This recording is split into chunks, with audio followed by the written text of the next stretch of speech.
Word, I can't wait to put him and Leah up there.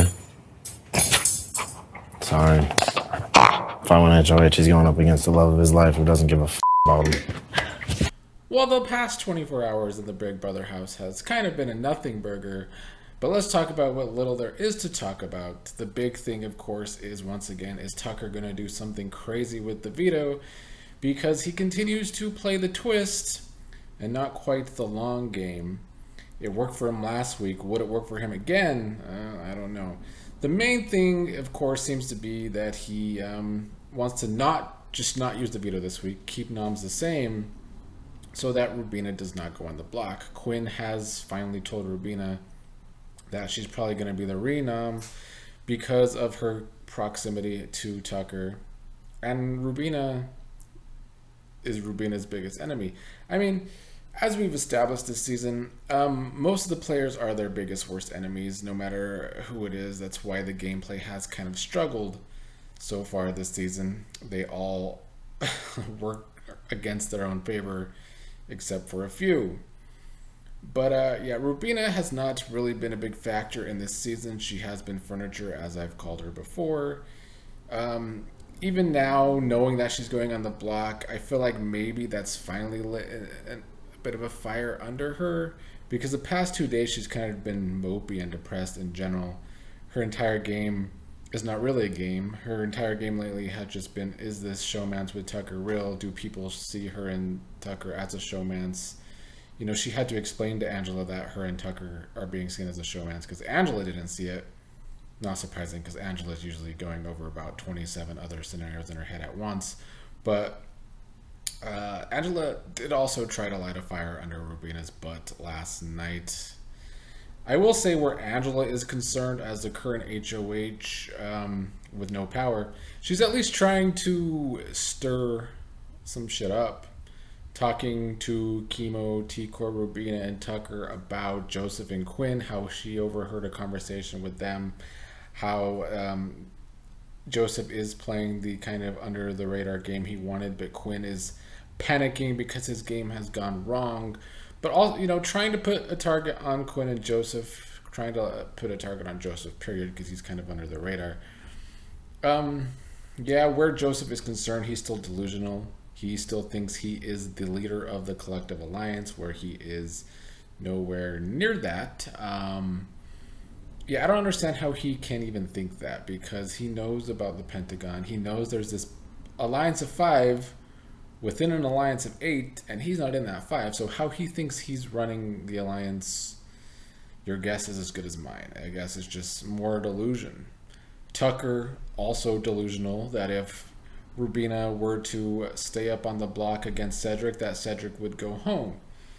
And he likely would not, because the numbers just wouldn't even be there. Even if T-Core and Chemo were to try and save Rubina, that's still just 4 votes, because it would be those two, Tucker, MJ, voting to save Rubina over Cedric.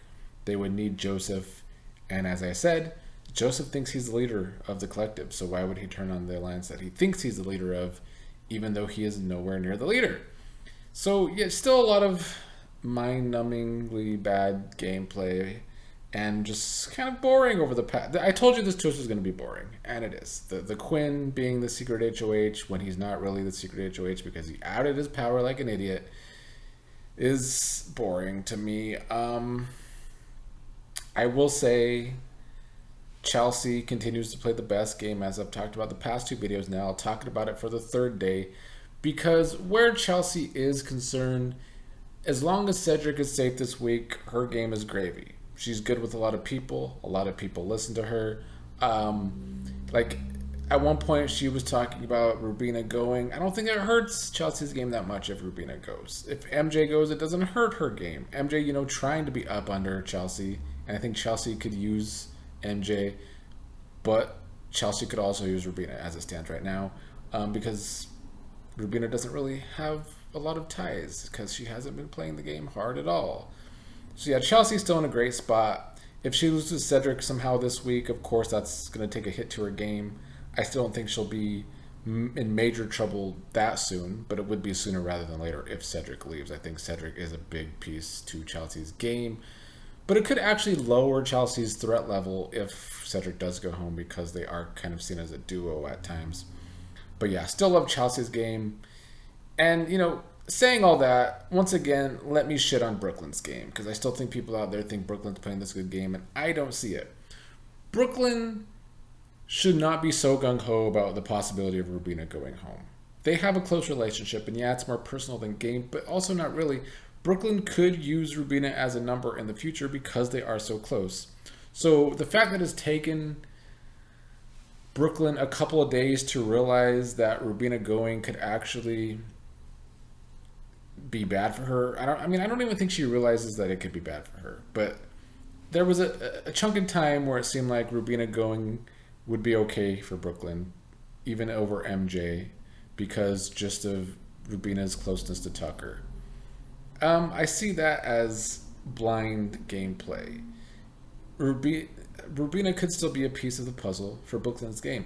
Brooklyn is so gung-ho about the Pentagon, and I don't really understand why.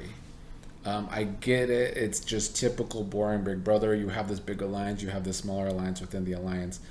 But knowing how close Chelsea, Cam, and Cedric are, you would think Brooklyn would maybe want to keep around some people that are close to her to need them as a number down the line, because she thinks she's going to get that with Quinn.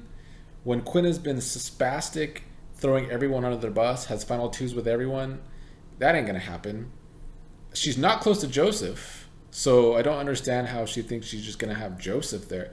Yeah, Brooklyn's game's not making sense to me. People saying out there she's playing a good game, it's subpar at best, because it's lacking logic when it comes to numbers for me. The whole gung-ho about the Pentagon, but also gung-ho about losing Rubina, doesn't make numbers-wise sense for her game. I'm sorry, it doesn't. Who else to talk about? I mean, I could talk about T-Core and Chemo again, but it would be the same redundant nonsense I've been saying for a week now, that they just talk in circles, never take action with what they need to take action for. They sit there and say they need to talk to Quinn, they need to tell Quinn all this information about Leah, and all the shit Leah has said about him, because, they would rather have Leah on the block over Rubina, but they never tell him. They have conversations with Quinn. Any pushback from Quinn, they kind of back down. But they don't even tell Quinn any of the information they want to tell him. They don't make any sense to me. I've said it all week. It's scared gameplay, and I don't understand what they're thinking. I gave T-Core a little bit of credit yesterday, planting seeds, trying to save Rubina if Rubina is stuck on the block at the end of the week. But it's not enough. More needs to be done. I think they have such a good read, particularly T-Core. She's reading Tucker for filth, being delusional, reading Joseph about how he's delusional and thinks he's playing a better game than he actually is. But they're kind of sitting in their own delusion, T-Core and Chemo, talking about how they love to play this game together, but they're awful allies. They sit there and talk about how Rubina doesn't know all this information, and it's because they're not telling her this information, even though they too could use her as a number over others better for their game than Cedric, in my opinion, because Cedric has way more allies that he's close to than them. So if they keep playing the way they're playing, where they just talk in circles about the information, they're going to stay on the bottom of the house. They're right now just a number for a lot of people. This could have been the week that they shook some shit up in the house, but I just don't see it happening. They're once again talking about how Quinn is not good for their game. He's supposed to be in this trio with them, but he does things that aren't good for their game. But at the same time, they don't tell Quinn enough information to get what they want from Quinn. So it's a double-edged sword of bad gameplay from those two. I guess lastly, just once again, Tucker, last night he told Angela he was just going to go around and say he's not going to use the veto to try and, play some mind games with Quinn and others. But I think he is actually considering not using the veto again. He played crazy last week. Why would he not play crazy again? He told Rubina that if she feels uncomfortable being on the block, let him know he won't play the veto. If this costs him the game, it's his own fault. Like I said last week, will it be very bad for the game? Yes, it will.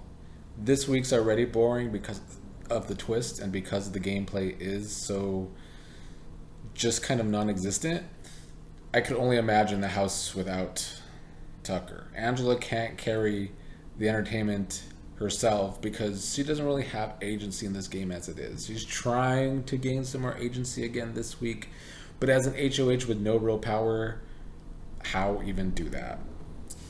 So yeah, the week, we'll see what Tucker does tomorrow. That's the main question. Will he use the veto? Will he not use the veto? Time will tell.